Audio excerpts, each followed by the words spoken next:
The party was Devereux's idea, which meant it was designed to be witnessed. Not celebrated, witnessed. There was a difference, and everyone in the room understood it instinctively, even the ones who would have struggled to articulate why the evening felt less like a reception and more like a presentation. The Whitmore ballroom had been rented for the occasion, its chandeliers throwing warm gold across 200 guests who had been curated, Solange suspected, with the specific intention of maximizing the number of people who knew her. She had arrived because declining would have communicated more than attending. That was the calculus she'd made on a Thursday evening 3 weeks ago, standing in her kitchen holding the ivory envelope with Devereux's handwriting on the front. His real handwriting, not a printed label, which meant he'd addressed it himself, which meant he'd thought about her hand opening it. She'd understood the gesture immediately. Devereux Albright had always known precisely which instruments produced which sounds. She'd RSVP'd yes. She'd worn the burgundy dress. She'd arrived 7 minutes late, not fashionably, but deliberately, the difference being intention. Now she stood near the East Bar with a glass of something she wasn't drinking, watching Devereux move through the room with his new wife on his arm. Her name was Chaelin. She was 26, which Solange knew because Devereux's sister Adeline had delivered this information with the particular grimace of someone conveying damage they hadn't caused but felt responsible for. Chaelin was beautiful in a careful, constructed way. Hair perfect, posture perfect, smile calibrated to project warmth without vulnerability. She wore ivory, which Solange noted without feeling, and she held Devereux's arm with both hands, which communicated either genuine affection or practiced performance. And from this distance Solange couldn't determine which. Devereux, for his part, looked exactly like a man who had arranged for his ex to be in the room while he debuted his wife. He looked satisfied. Solange knew that look with the specific intimacy of someone who had spent 4 years learning a person's full emotional vocabulary. She returned her attention to her glass. She had been here 40 minutes. She would stay another 20, speak to 6 people she genuinely liked, and leave with her dignity so intact it would be unremarkable. That was the plan. What was not the plan? What did not belong in any architecture she had constructed for this evening? Was the man who appeared at her left shoulder at precisely 8:47 p.m. and said, in a voice pitched for her ears only, "You look like someone who is very good at pretending this doesn't hurt." Solange turned. The man beside her was Korean, somewhere in his late 30s, with the kind of stillness that rooms noticed before individuals did. He was watching Devereux across the ballroom with an expression of calm, unhurried assessment. He hadn't looked at her yet. Have you ever had to perform composure in a room specifically designed to test it? Tell me in the comments. How did you hold yourself together? His name, he offered without being asked, was Ryeoun. Just that. No surname, no context, no explanation for why he was standing beside her at a party she was fairly certain he hadn't been invited to, or rather, hadn't been invited to by Devereux, which was a different thing entirely, since the Whitmore ballroom had 3 entrances and a guest list managed by a coordinator who could be reasonably distracted by the right combination of confidence and an well-fitted suit. "You know him," Solange said. "Not a question." "We have mutual business," Ryeoun said, which was its own kind of answer. He had still not looked directly at her. He watched Devereux the way someone watched a chessboard, not with hostility, but with the particular attention of someone cataloging options. It was unsettling in a way that Solange found, against her better judgment, more interesting than unsettling. "And me?" she asked. "Do you know me?" Now he looked at her. His eyes were dark and unhurried, and the quality of his attention when it finally arrived was considerable. The kind of focus that made you aware of being genuinely seen rather than assessed. "Solange Vickers," he said. 31. Partner track at Hargrove and Associates. 4 years with Devereux Albright, ending 14 months ago when he left for Seoul on a business trip and returned with a different life plan.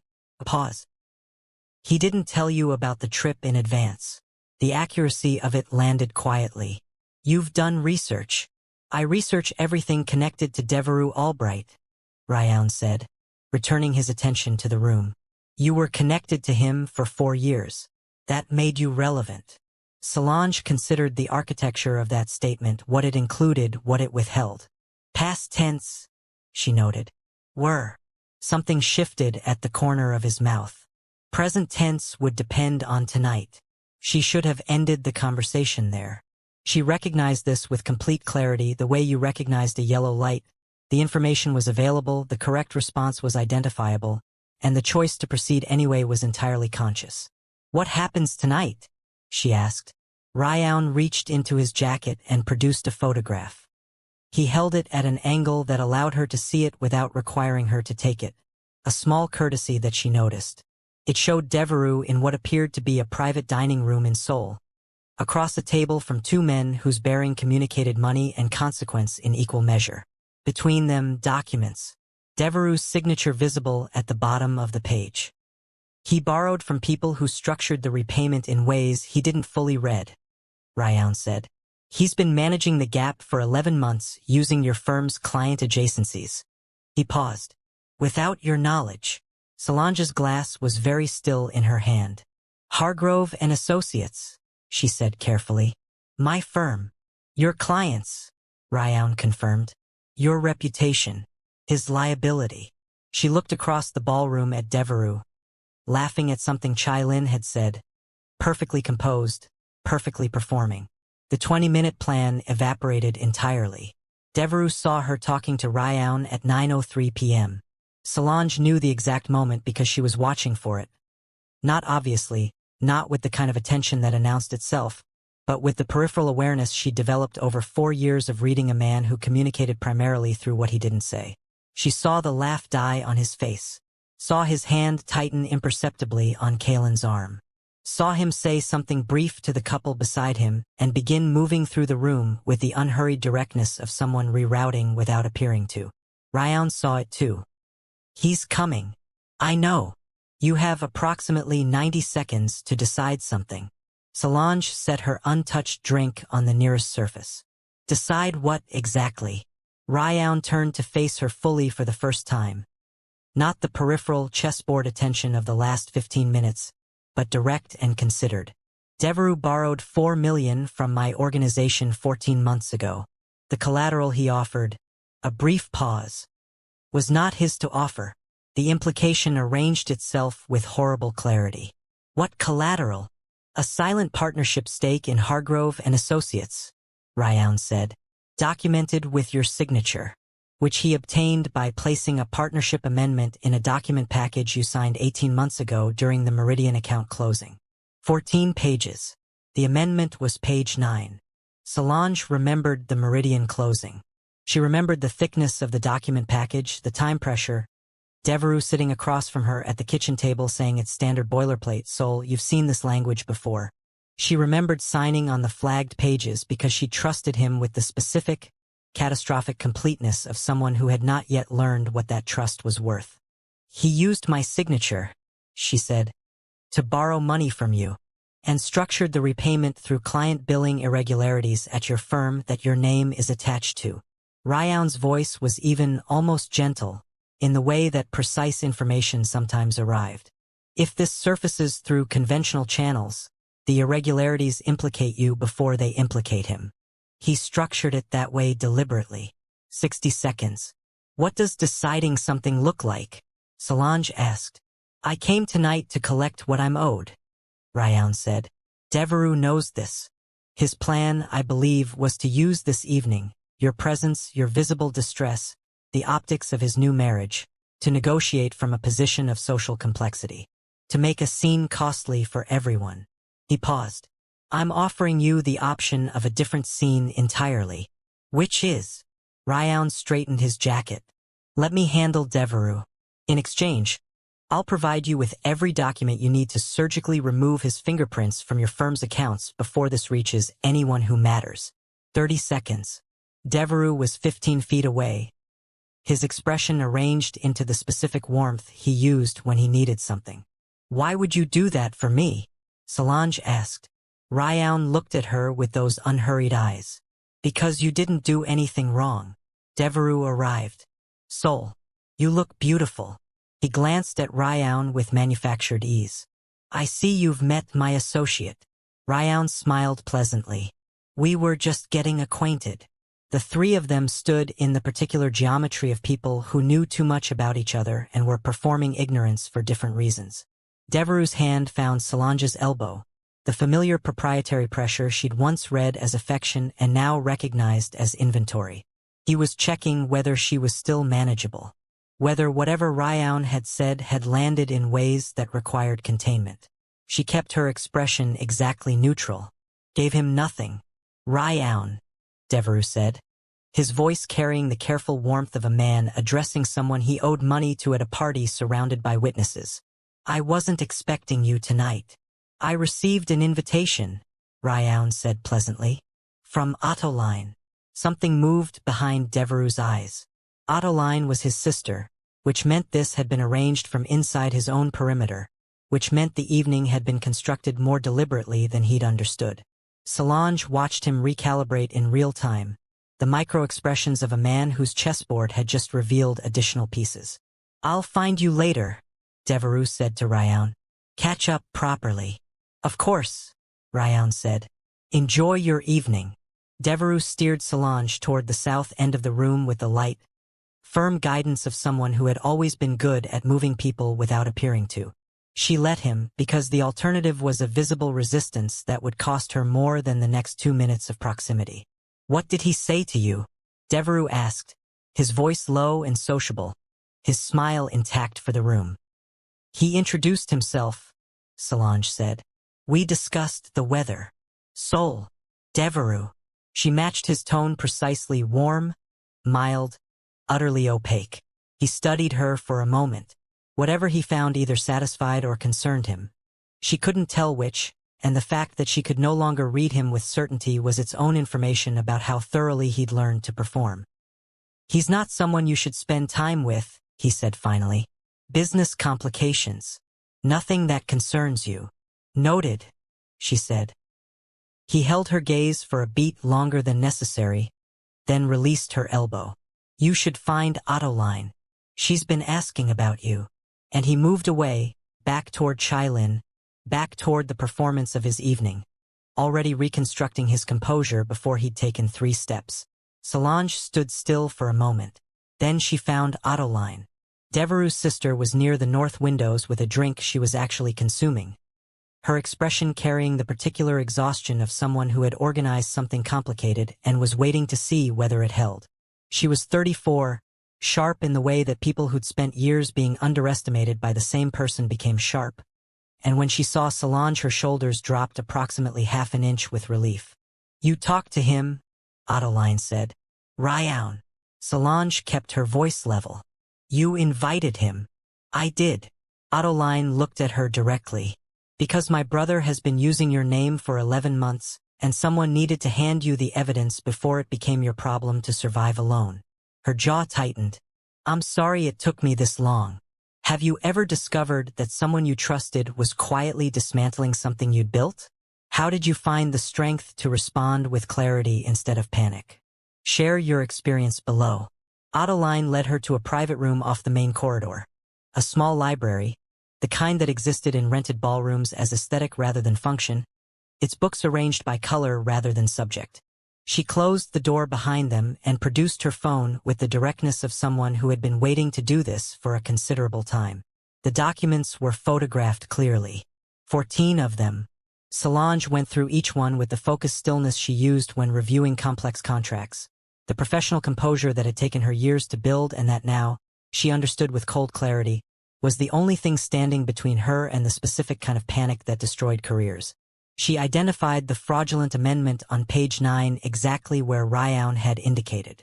She identified 3 billing irregularities across 2 client accounts, each structured with her employee credentials, each time-stamped during periods she'd been traveling or otherwise documentably absent from the office. Devereux had been thorough. She had to grant him that. "How long have you known?" Solange asked. Chaelin sat in the chair across from her. 7 months. "I found the amendment accidentally. I was looking for a different document in his home office during Christmas. I photographed everything before he came back into the room." She paused. "I spent 2 months trying to decide what to do with it. And Ryeoun. Ryeoun's organization has been looking for a clean way to address the debt without litigation that exposes their involvement publicly." Chaelin's voice was careful, measured. "When I approached him 6 weeks ago, we reached an arrangement. He clears your firm's exposure completely, replaces the fraudulent documents with corrected versions through his own legal channels, which are considerable. And in exchange, Devereux's debt is restructured in ways that remove your name entirely and place the liability exactly where it belongs. Solange looked up from the phone. That's not a simple document correction. That requires access to Hargrove's filing systems. Ryeoun has a technology infrastructure that I didn't ask detailed questions about, Adeline said evenly. And what does Ryeoun want from this? Adeline was quiet for a moment, the specific quiet of someone choosing the honest answer over the comfortable one. He wants Devereux to face what he's done, without the protection of your reputation absorbing the impact. She paused. And I think, though he hasn't said this directly, he wants to know whether you're the person the documents suggest you are. Which is? Someone who built something real, Adeline said simply. On her own, without the architecture being secretly someone else's. The room was very quiet. Through the wall, the muffled orchestra continued its patient work. Solange thought about 4 years. About page 9. About a man who had looked at everything she'd built and seen, primarily, its usefulness. Have you ever realized that someone was depending on your reputation rather than building their own? What does it feel like to reconstruct trust in yourself after that? Share your thoughts below. What happens to Chaelin? Solange asked. Adeline's expression shifted into something complicated. She doesn't know, she said quietly. Any of it. Solange returned to the ballroom at 9:48 p.m. with the specific composure of someone carrying weight that didn't show in their posture. She had made no decisions in the library. She had looked at Adeline's documents, absorbed their implications, and said she needed time, which was true, and which Adeline had accepted with the grace of someone who understood that some information required space before it became action. What she hadn't anticipated was Devereux finding her within 4 minutes of her return. He materialized at her side near the champagne table with Chaelin absent. The first time all evening he'd moved through the room without her, and his composure had changed. The social warmth was still present but thinner now, like paint applied over something that hadn't fully dried. He'd spoken to Ryeoun. She could see it in the set of his jaw, the way his eyes moved across the room in the pattern of someone recalculating risk. I need 5 minutes, he said quietly. I don't have 5 minutes, Solange said. Soul. His voice dropped further. Whatever he told you, whatever Adeline has been. I need you to understand that the situation is more complicated than it's been presented. Situations usually are, she said pleasantly. I'm asking you to hear me out. And beneath the performance, beneath the careful architecture of his composure, something genuine surfaced briefly. Not remorse exactly, but the particular desperation of a man watching his construction begin to fail. Please. She looked at him for a long moment. She followed him to the corridor. He spoke for 4 minutes and 20 seconds. She counted internally because focusing on the count prevented her from focusing on the specific quality of his voice when he was performing sincerity, a quality she had once found moving and now found devastating in a different way entirely. He reframed everything. The amendment had been a misunderstanding, a poorly communicated business decision he'd intended to explain. The billing irregularities were accounting errors he'd been in the process of correcting. Ryeoun was a dangerous man with his own agenda, and Adeline had always resented him, and Solange was being used by people who didn't care about her, and he had always, fundamentally, been trying to protect her. He was fluent and convincing, and she had loved him for 4 years. That last part was the difficult one. Not because she believed him, she didn't with a clarity that surprised her in its completeness, but because the voice that had once meant safety was now delivering something carefully designed to look like it, and the distance between those two things was its own kind of grief. You didn't mourn the lie, she understood. You mourned the years during which you hadn't known it was one. Devereux, she said when he finished. Yes. Page 9, she said simply. The corridor went very quiet. His expression didn't collapse, he was too controlled for that. But something behind it did. Something load-bearing. I can explain. You just did, she said. It wasn't sufficient. She walked back toward the ballroom. Behind her, she heard him exhale. A long, unsteady sound that she recognized, with distant sadness, as the first genuinely unperformed thing he'd expressed all evening. Ryeoun was where she'd left him, near the East Bar, unhurried, watching the room with the particular patience of someone who had learned that most situations resolved themselves if you gave them sufficient space and didn't interfere prematurely. He saw her coming and said nothing, just waited. Solange stopped beside him and looked at the ballroom. The chandelier light, the orchestra, 200 people performing their best versions of themselves in rented finery, and felt something settle in her chest. Not peace exactly. More like the specific clarity that arrived when you stopped managing competing possibilities and simply chose. The documents, she said. Your legal channels. How long does the correction take? 48 hours, Ryeoun said. Everything traced to your credentials, removed, corrected, and replaced with accurate records. Your firm's exposure disappears before anyone with authority looks closely enough to find it. And Devereux's liability sits exactly where it belongs. A pause. With him. Solange nodded slowly.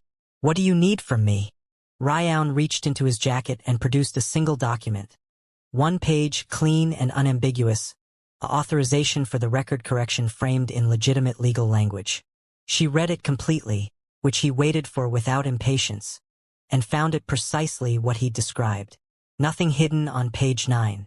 Nothing that required her to trust what she couldn't verify. She signed it. Ryeoun folded it carefully and returned it to his jacket. Then he did something she hadn't expected. He turned to face her directly and said, I want to be transparent about something. You've been transparent about quite a lot already, she said. Not about this. He was quiet for a moment, choosing words with the care of someone for whom imprecision was a professional liability. I came tonight because of Devereux's debt. That's true. But I've known about your situation for 7 months.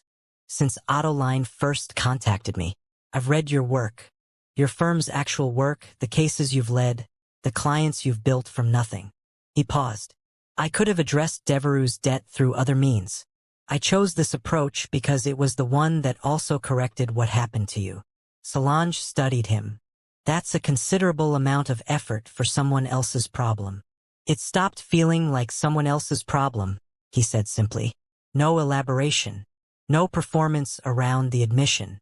Just the statement offered plainly, with the particular courage of someone who had decided that honesty was more important than strategy. The orchestra shifted into something quieter. Across the ballroom, Devereux had returned to Chaelin's side.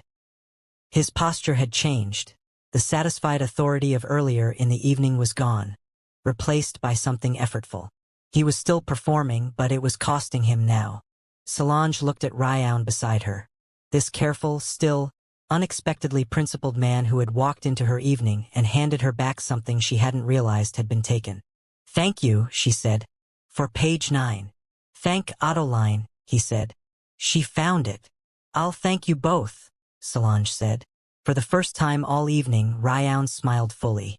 It rearranged his face entirely, warmer, younger, genuinely unguarded. Solange found, to her own mild surprise, that she was smiling too. The moment arrived at 10:22 p.m., and it arrived the way most consequential moments did. Quietly, without announcing itself, dressed in the ordinary clothing of a man crossing a ballroom toward another man. Ryeoun moved through the room with the unhurried directness Solange had already come to recognize as his natural register. Not aggressive, not performative, simply purposeful in the specific way that made space arrange itself around him without requiring force. She watched from the East Bar as he reached Devereux near the main staircase, where Devereux stood with Chairman Whitmore and 2 senior partners from a firm Solange recognized as his primary legitimate business relationship. The timing was precise, deliberate. Ryeoun had chosen his witnesses carefully. She couldn't hear the conversation from this distance. She didn't need to.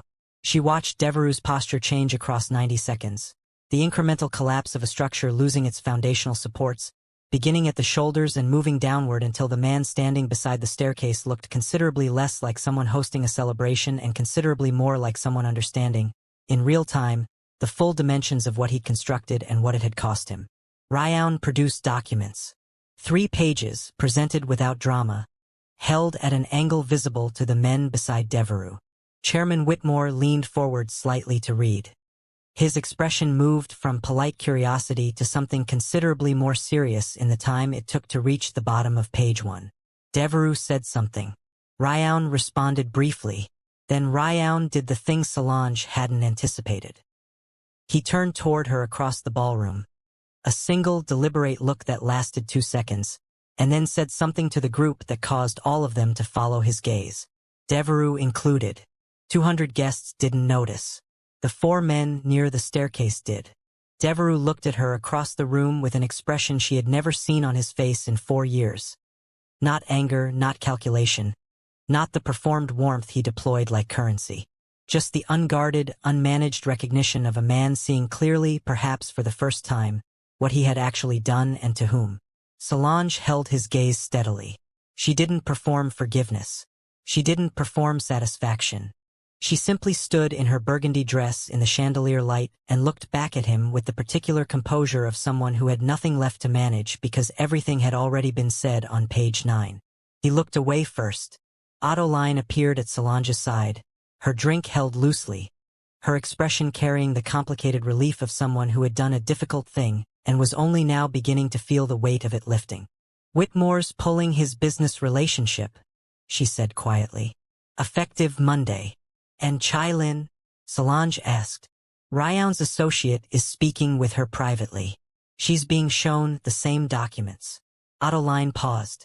She deserved to know. She's not the villain of this. "No," Solange agreed. "She isn't." Ryeoun returned to her side at 10:31 p.m. He stood beside her in comfortable silence for a moment, watching the room reassemble itself around Devereux's quietly unraveling evening. "It's done," he said. "Your debt?" Solange asked. "Restructured into Devereux's name alone. Documented correctly this time." A pause. "With his actual signature." Solange exhaled, one long, complete breath that carried 14 months of carefully managed weight. "What happens to him now?" she asked. "Consequences," Ryeoun said simply. "Proportionate ones. Nothing more than what he actually owes." He glanced at her. "I'm not interested in destruction. Only accuracy. Only accuracy." She turned the phrase over quietly. It was, she thought, a remarkably precise way to describe justice. 3 months passed with the particular quality of time that had been reclaimed from someone else's narrative and returned to its rightful owner. The document corrections completed within Ryeoun's promised 48 hours. Clean, thorough, and untraceable in the ways that mattered. Solange had her firm's senior compliance officer conduct an independent audit the following week, presenting it as routine professional diligence, and watched with quiet satisfaction as the audit returned exactly what she already knew it would. Clean accounts, accurate records, her name attached only to the work she had actually done. She told no one at Hargrove and Associates what had nearly happened. There was no version of that conversation that served anyone constructively. Not her colleagues, not her clients, not the careful professional reputation she had spent a decade building one honest billing hour at a time. Some truths were best expressed through their consequences rather than their details. Devereux's consequences arrived steadily and without drama. Whitmore's withdrawal triggered a contractual review clause that 2 other business relationships used as their own exit. By the end of February, his primary revenue stream had contracted by 60%, and the restructured debt sat in his name with the particular permanence of something correctly documented. He didn't contact Solange. She considered that its own form of acknowledgement. Chaelin had left the party that night in a car Chaelin arranged, with the documents in her bag and the specific shell-shocked composure of someone whose life had just been fundamentally reframed. Solange had thought about her often in the weeks following. This woman who had also, in her own way, been handed something she hadn't consented to. They would not become friends. But Solange hoped, genuinely, that Chaelin would build something true with whatever came next. Chaelin called every Sunday. It had started as check-ins and evolved into something that resembled, increasingly, the foundation of an actual friendship, the kind built on shared difficult knowledge and mutual respect rather than circumstance. Ryeoun called on a Wednesday in March. Not about business. He asked if she'd had dinner. She said no. He said he knew a restaurant in Midtown that took its banchan seriously. If she was interested. She considered the question with the same careful attention she'd given the authorization document 3 months earlier. Reading it completely, finding nothing hidden, nothing requiring trust she couldn't verify. Just a straightforward question from a man who had proven, across one complicated evening, that straightforward was genuinely what he was. Yes, she said. Dinner became a habit. The habit became something neither of them rushed to name, because the naming could wait and the thing itself was already real.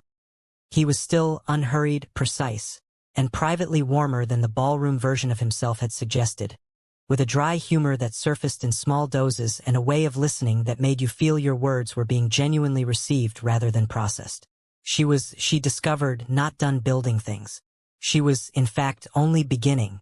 On a Thursday evening in April, sitting across from Ryeoun at a table where no one was performing anything for anyone, Solange thought about the ivory envelope she'd opened 3 months ago in her kitchen. Devereux's handwriting, the calculated gesture, the assumption that her presence could be arranged like furniture in his evening. She thought about burgundy dresses and page 9 and a man who had stood beside her in chandelier light and handed her back her own name. She picked up her wine glass. Ryeoun was watching her with those unhurried eyes. Present, undemanding, entirely there. "Thank you," she said, for the second time. It meant something different now. He understood that. "You would have found it yourself eventually," he said. "I just accelerated the timeline." "You did more than that," she said. He considered this honestly. "Yes," he said quietly. "I suppose I did." Outside the restaurant window, the city moved through its Thursday evening with complete indifference to the small, significant thing happening at a corner table. 2 people sitting across from each other without performance or pretense, building something true in the unhurried, careful way that true things actually got built. This story explored what it means to reclaim your name, your work, and your sense of self after someone you trusted treated them as resources. What's your biggest takeaway? If this story resonated with you, share it with someone who needs to be reminded that being underestimated and being diminished are 2 entirely different things, and that only one of them is permanent. Subscribe for more stories about people who choose accuracy over performance and truth over comfort.